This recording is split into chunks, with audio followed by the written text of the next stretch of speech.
any opportunity of victory that they might have.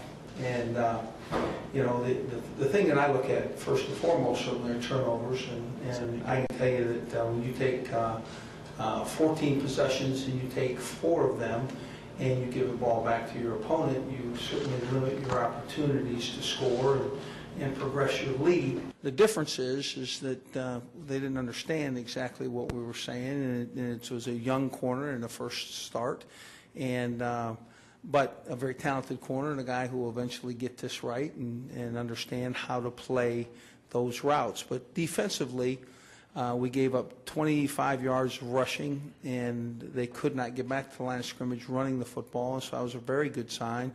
The 400 yards in passing, 3 of which gave up 200 yards. 3 receptions, that defense gave up 200 yards.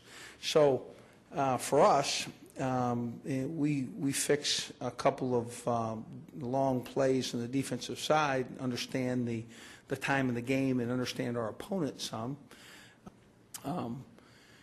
In our football, we have to learn to finish, and offensively, certainly that is the time for the offense to take the ball, go get its first down, sit on it, and go victory formation and win. But it's also the opportunity for whichever unit we call onto the field to finish.